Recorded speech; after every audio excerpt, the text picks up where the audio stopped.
So you probably have seen before the book Rich Dad Poor Dad, right? So in this episode, let's discuss some of the principles covered and what do we feel about them. Let's go. Caught in this trap whereby, let's say you earn $5,000, you will think that you have $5,000 to spend. Parking your money aside, learn how to make the best out of what you have. So much easier to cut expenses rather than earning more. The first thing they buy is not a home, it's a car. Pessimists shouldn't even invest. The home that you're living in, right? It is a liability. Okay, welcome everybody to Café Money, and over here we have Ken, Qiuyu, and me, Benny, right? And today we're going to talk about this book called Rich Dad Poor Dad. And once again, guys, I want to say a huge thank you for the community. You guys have voiced out that sometimes our audio have some issue. Don't worry, it's fixed. It's all good to go. Right, let's go back straight into the topic, Rich Dad Poor Dad. Have you all read the book before? Half.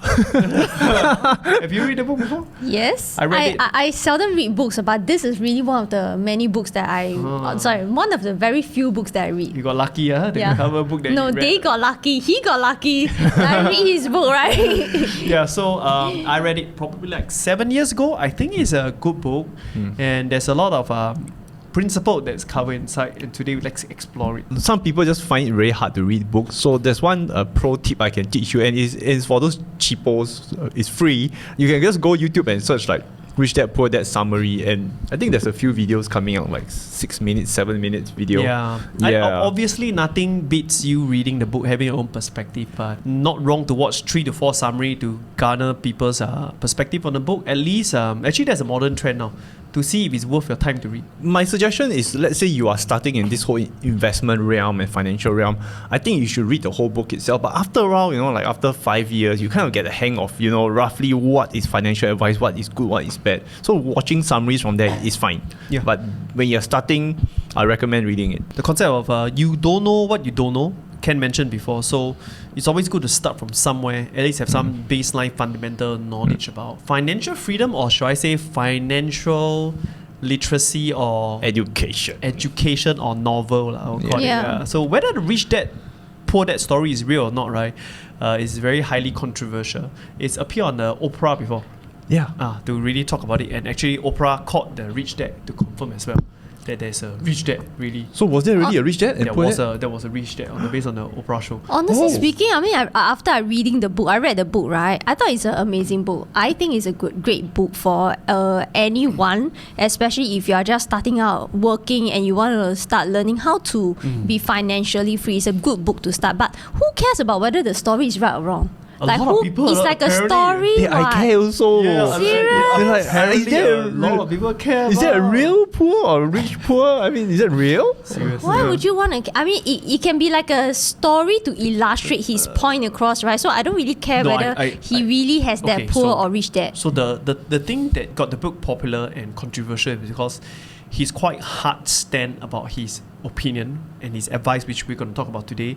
So when you give such hard opinion, right, and you make it to a point that you are poor because of you and you didn't do this, right? So it got people thinking, is this all even true? Like, can it even be possibly done? I think hence the legitimacy of is this Rich Dad even present, right, was discussed. One thing I like about Robert, right, is that he's pretty frank and pretty direct, straight to the point. I think that's what got him authentic and unique in his position as well. Without further ado, let's dive into the key principle of Rich Dad Poor Dad.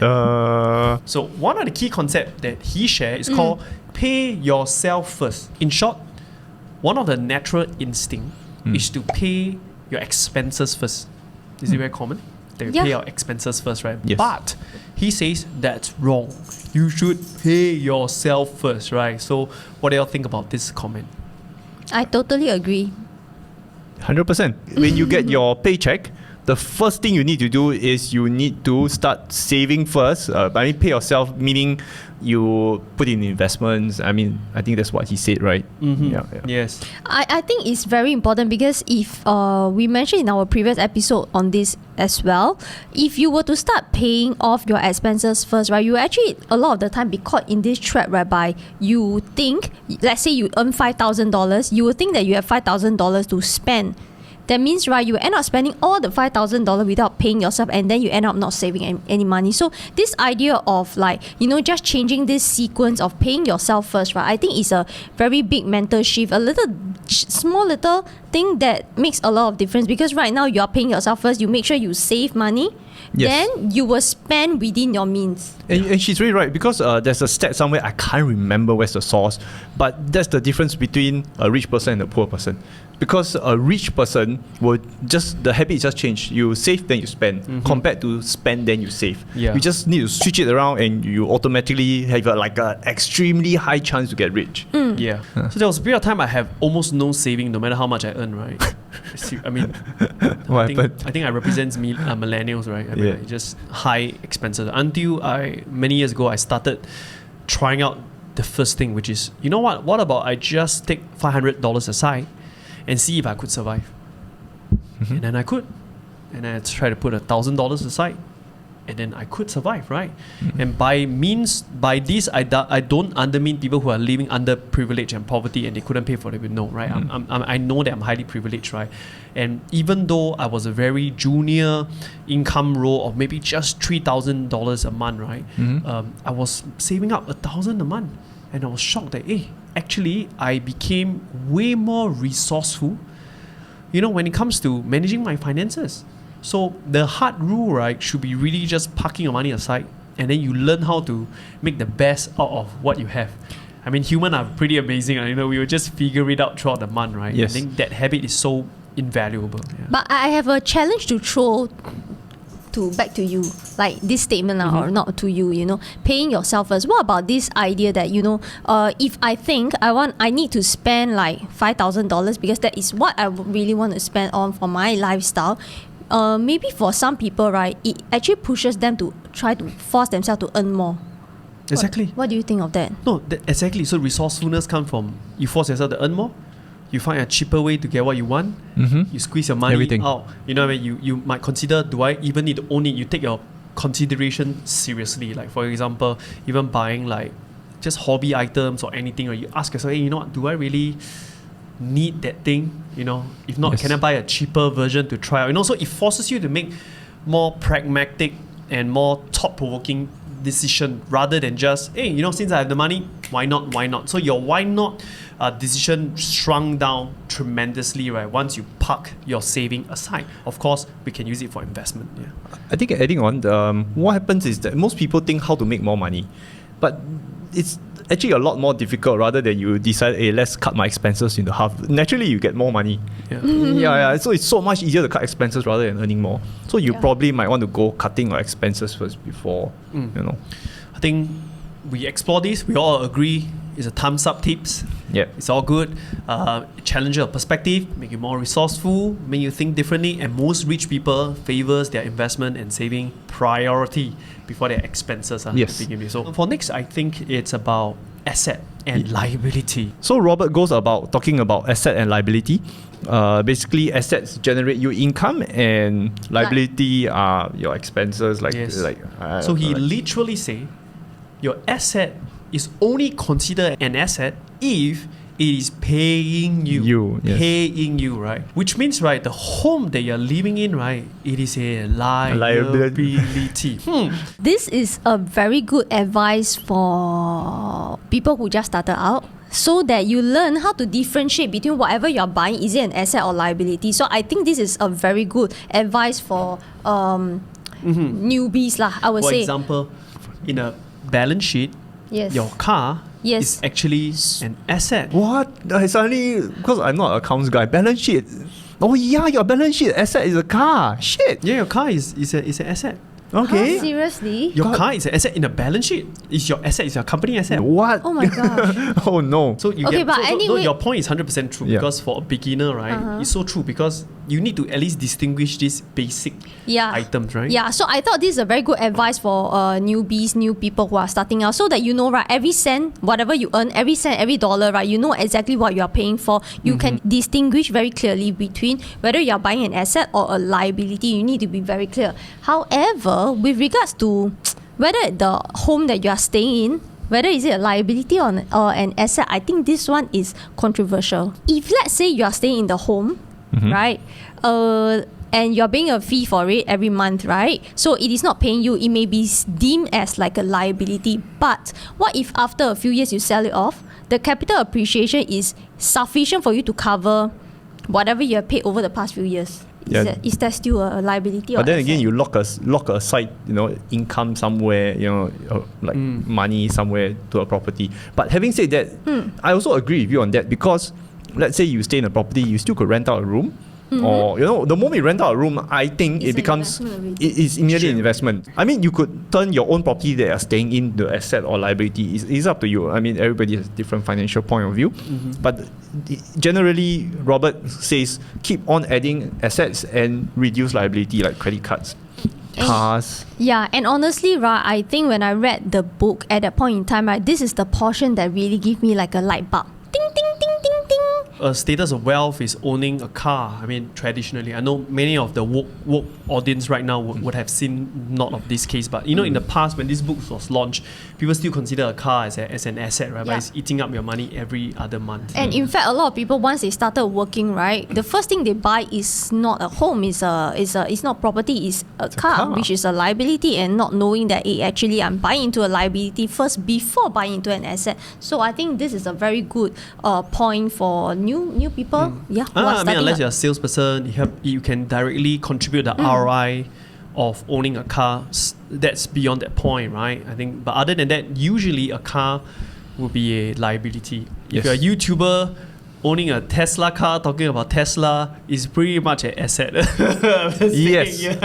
agree. I was thinking you might say liability and shoot him. So because you can then use it to share more. I can just put it in my backdrop, the backdrop. It becomes an asset on the balance sheet. So, cool. For me, when it comes to this point, right, I used to believe this is the way, but I no longer see it as such. So I give you an example. This statement, right, forces people to buy asset stocks that is dividend paying. It's because it's paying you. But look at Tesla. We are not going to get cents. Oh my gosh. Every year, right? Wait, can I add in something? Please. And precisely because after reading this book, I have this idea. That's why I got into that Cambodia property that's paying me that fixed return. Yeah. Man. So it's a good start, but like all this guaranteed return or it's paying you, but we know that capital appreciation on, let's say, your stocks, if you take away expenses, it's still earning more, right? It's better than a dividend stock any days. So, for example, if you make about 10% a year from 100,000, that's 10,000, right? Rather than you see the capital appreciation as a 10% growth of money, it's not paying you, it's just growing, right? But a lot of people say, but a dividend like yield, rental yield, or like a REIT stock is better. It's paying me 5% every year, right? So I think that's the part that when it comes slightly more to advanced investment, right, you got to really think twice about just purely paying. So now you pass the asset category. We know it's not car, right? Next level is can capital appreciation be so big that you can ignore dividend? Yeah, that was what I said just now. Yes. So I think the concept of what he teaches here is good, but application-wise, I think there is a lot more to it, and I think you should listen to people who are, who've been there, done it, and been successful, and not form your own opinion about, okay, maybe let's do dividend. That's going to burn you. Yes, especially now. I mean, maybe now. there's a time when dividend stocks is awesome, but now it's a very different world, right? One last point is that your home, if it's not growing, then it's definitely a liability because you're paying for your interest, paying for your management fee, paying for your tax, right? However, like Qiuyu point, just to really illustrate again, if a home is growing way faster than your interest rate, way faster than the expenses that you're paying for, actually, it is a growing fund. Using the same concept of whether is it paying you or not, your wealth is constantly growing. Hence, when it comes to, say, Singapore, you will see why it's only considered an asset when you start to upgrade to a condominium that is above 1 million, that is above 2 million landed, 3 million landed properties. It's because that 2% of growth of that 2 million, it's huge. We are talking about 40,000 a year, right? It can easily cover your interest, your management fee, right? And it only makes sense, then that becomes an asset. Asset versus liability, I think it's a good advice on a 50-50 level. 50-50, if you know how yeah. to apply the knowledge Yes. correctly. I Good- thought good it's start. a good advice for starters to get at least clearer as to what are liabilities and what are assets. But if you really go further, I think the idea of asset it's not as simple as just Yes. every month paying you dividends, every month paying you that cash flow. Yeah. Yes. So the next part in the book is talking about ESBI. Benny, you want to emphasize on that? So, E being employed, S being self-employed, B being a business owner, and I being an investor. Yes. So in the book, it says poor people stays in the ES category. No time, work for money, money don't work for you. Smart people go into the BI category, where you are not just spending your time for money, your business is paying you, and your investment is growing your wealth as well. So what are your opinion on ESBI? I think it's fantastic advice, man. Like for Benny, you are B and I. Qiuyu, you are also. I am everywhere. You are everywhere. Actually, you are everywhere, right? You are Yes. self-employed, you are employed, you are business owner, and you are investor. Yeah. Holy shit. Oh man, Wow. what am I doing? Wow. All right. I totally forgotten about this portion of the book. It's very important. Yeah, very important. Because it woke people up because, like, some people who own their business practice, they think that they're a business owner, but they But forget actually that they they are are just a self-employed. glorified self-employed Yeah. because you are slogging for a business every day. Actually, I feel that something different from the book to me is that you should be in all four quadrant, not two, all four. I need to learn from you. Okay, Yeah. tell me why. Because as an employee, That means you all need to be like me. Yes. I am already like this. I'm already in all four. I am in all four. Because as an employee, you enjoy very strong tax advantage in Singapore because your business tax is slightly higher if you don't know how to do your expenses. Okay, so and also when it comes to taking a home loan, employee contribution is more recognized globally. As an entrepreneur income, you find a harder time to take You're a right. loan for property. Banks Yes, love you are right. employees Yes. to give big loans, so you can kind of like make your books, or not make your books. You legally got to be employed. Legally gotta be if employed. you're like self-employed or business owner and if you're not paying yourself salary, right, technically your income will get a haircut when you Haircut go for globally. Yeah. And haircut is literally just mean that if you are making 100,000, say I only take 70,000 as a income valuation, and it gets more subjective. Your risk profile is higher, and as a self-employed, I have the tendency and the power to switch on and off depending on my mood. Say if I need to make more money, I commit more time. If I think that I'm good enough, I take lesser time. So I have the power to see, my time can it be exchanged for more money at my will. At my will, importantly, not at the stake of just doing it for fun. Yeah. And of course, business owner, we all know, and investor is being good. Yeah. Yeah, I mean, investor is still the best. You sit down and do nothing. I mean, that's what most people think about. We do spend a lot of time Researching. on Yep. like keeping ourselves up to date. So overall, I think this is still a very good advice. I love this advice. I love this advice. Next one, big one. Financial freedom equals to your passive income exceed your expenses. Duh.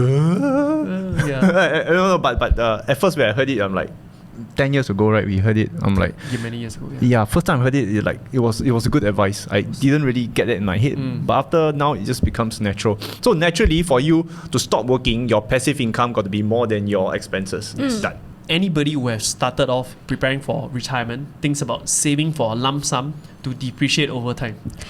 Right? That's Yes. the thinking, right? Maybe a 2 million. Hopefully I can last me for my life, right? But they don't forget that the moment you become free is when you get paid monthly, yearly, your growth is higher than your expenses, right? Exactly. You're off the hook.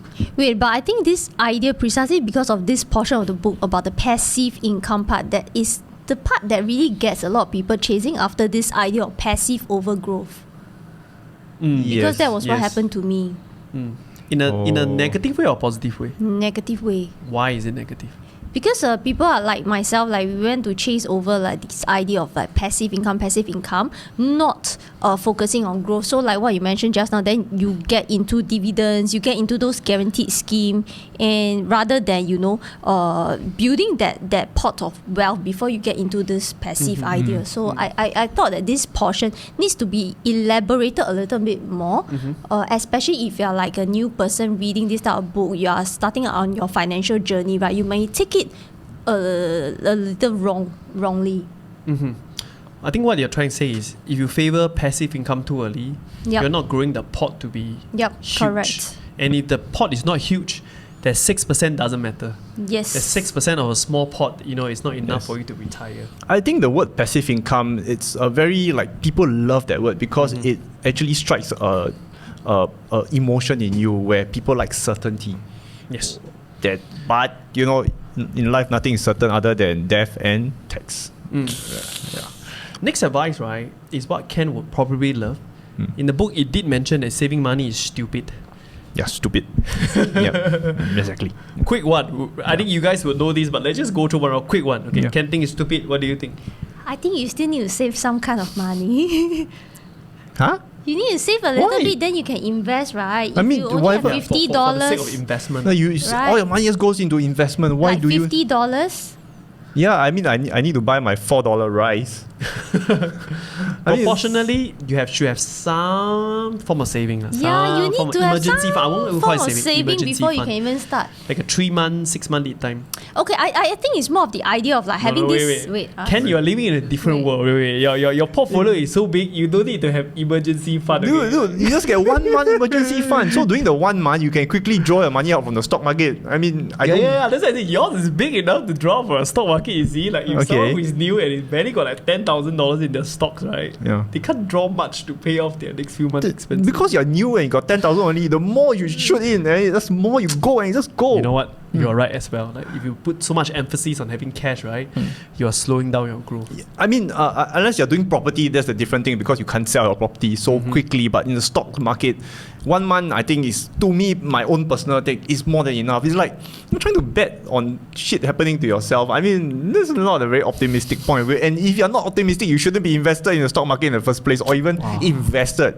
That's very profound. Though. Yeah, pessimists shouldn't even invest because they are not just, they don't believe in growth. Actually, that's very profound because you have so many people who spend so much time talking about what ifs, Yeah, what ifs, right? what And they ifs. forget that if that is your real concern, maybe you shouldn't invest. I mean, honestly, because it will probably cause you more stress than growing your wealth. What do you think about saving money now, Qiuyu? What was I saying just now? Don't save. Sorry. I thought that some kind of saving is still necessary. To be honest, I mean, I'm thinking from like a starting out perspective. You kind of need to save a certain amount of money before you even start investing, right? How many And months? I think, right, this idea of saving is not just about the absolute amount of money that you are really saving every month. It's more of like getting into the habit of putting aside this sum of money every month to kind of save. We call it saving, so that you can invest further. Okay, emergency fund, how many months? Okay, 1 month I feel that is a little bit too short for myself, maybe 2 months. But I don't think you really need 3 months. I mean, you can't find something 2 else. months, not bad. Not 2 bad. months, Actually, it's a very important topic. Yeah. Because I heard people say 1 year. 6 months, 9 months. What? Donkey? Yeah, Okay, sorry. I think they literally plan to a point that they have so low confidence that they are able to get a job in 6 months. Yeah. I think it's only fair to say that if you are really strongly going out there to find a job in Singapore, I apologize if your country will not be doing as well, right? You should be able to find a decent job within the next 6 months. So to put a 6-month emergency fund, I think is conservative enough. But you hear people talking about, what if I need 1 year? I need my whole mortgage as my, I need the whole sum of my mortgage as my safety net, right? I think not understanding the purpose of an emergency fund, right, will really slow down your wealth rapidly. Yeah, good point. So we all agree to this, but of course, saving for what reason? Saving is for investment, importantly, right? Yes. So these are some of the big concepts. Of course, there's many more, but I just want to hear from you guys. Like, what are the other thoughts that you have from reviewing through the Rich Dad Poor Dad book? I think the biggest takeaway for me from this book is really the idea of the cash flow. I think that really opened up my mind with regards to, how I manage my money. Just like, part of it is like paying myself first. Part of it is building this asset such that eventually my asset is paying off my liability. I think this idea of cash flow, right, really is just a little tweak in the way you sequence how you position your money that makes a lot of difference. So I think cash flow, this is the part that really tells a lot of story. And I think how a person manages their cash flow, right, tells a lot about their money story. right? Their spending habits. Yeah. In commercial sense, forensic money flow is where you find a company fraud. You know, like how they blow up revenue. Right? Yes. In personal sense, how you flow through in paying yourself first or saving first before expenses, or how you flow through expenses first before you save, right, tells a lot about a habit. Yeah. And most people don't map out cash flow. They only mapped out how much money I have, how much I save. Good point. And how much I spend. Oh, that's profound, man. I learned something. Oh, shit. That's nice. That's Very great. strong forensic of your financial health. So when the Rich Dad talks about managed risk, like Benny, what do you think about that? I think there are things in life that are certain, like tax, is certain, right? But avoiding the topic will only make it worse. Death is a very pronounced thing in life. We cannot avoid death, right? We have to face the fact, just like risk. If you decide to live in this economical world right now, everything have an inherent risk. Having a job have a risk as well. Choosing a certain industry have a risk. So managing risk and knowing that there's no such thing as no risk life, right? It's so important. Having that practical approach to understand, hey, I have risk, I punch fear in the face, I go and learn how to manage it, then trying to, oh no, let's avoid it, right? Because that way of avoiding, right, is going to be even more painful in this time right now versus 20 years ago. Because back then you really can save to retire. Now you can't. Actually, right, to play it safe is riskier. Right. People don't take loan, you play it safe. You don't want to change job, you play it safe. Actually, it's riskier for you in your life. 100%. I think a pro tip in life, I personally like to do this, is a lot of people try to avoid their fears. I would prefer to go head on onto my fears. Like if I haven't had a personal conversation with you guys one-on-one, but if you have met me a lone person, I'm actually quite an introvert. But what I'm doing is putting myself out there and just facing my fear. It is fine. I mean, what can happen? So when you face your fears, it brings you to a higher level of life, and that brings you so much more out of life. Clarity, understanding the meaning behind things, and live a more liberated life of confidence because you address those concerns. You live a life that you understand all the pros and cons and all the downs and all the do's and don'ts. I think that's more important than avoiding the whole topic as a whole. So just face it. It doesn't matter. Like nobody is going to scroll down. Let me give you one example. Let's say I tell somebody that I used to steal last time, compared to somebody discovering that I stole. Like last time I was caught for shoplifting. I was really, really young boy. Yeah. So now I tell you that fact. I tell you guys I screwed up. But then imagine somebody go and find out that I used to do it, and they expose me on public. That is actually a lot more worse, rather than I just go out right. Hey guys, I fuck up. Own it up, right? Yeah. Last but not least, one last point I want to add in the book that we will not discuss further is that, say you have a $10,000, but you flowing through a company, taking out as a salary, expensing it through a credit card to get miles, and from the miles taking out to do more stuff, the same 10,000 could have multiple value, points, growth, transaction, leverage, if you know how money flows. The weakest topic is actually flowing cash. People talk about making more. They forget that if they know how to flow it the right way, they would have more leverage, more freedom, and more money. Let's say we do it theoretically. Benny starts company A, B, C. 10,000 goes to me, him, then I bill it to her, then she bills to me, then we just goes one circle like that. That is cash flow. And when banks see that, they like it and they give you leverage to buy. And all three assets. of us can take leverage because there's $10,000 going into him, $10,000 going into my company, $10,000 going into his company. So we can all take a loan. But of course, are we doing it now among three of us? No. Nope. It's an example, guys. It's an example. But that's how the world works. Literally, right, if you have $1,000, 1,000 products that you sell and don't make any money, but you flow through a company, you will have that revenue, and now you are an operational company. Just oversimplified theory, right? Yes, you can even take a loan. And you can take a loan to buy into an asset, and the asset will generate you returns. And it's all about flow. It's money flow. Yeah, maybe we'll create one more episode about cash flow, right? What do you guys think? Comment in the section, right? And do you love the book? Do you like Rich Dad Poor Dad? We personally kind of like it. I think we kind of like it, right? But do you like it? What's your biggest takeaway from this video or the book, right? Comment in the section below, and we'll read it, and we'll see you in the next episode. Bye. Bye-bye. Bye-bye.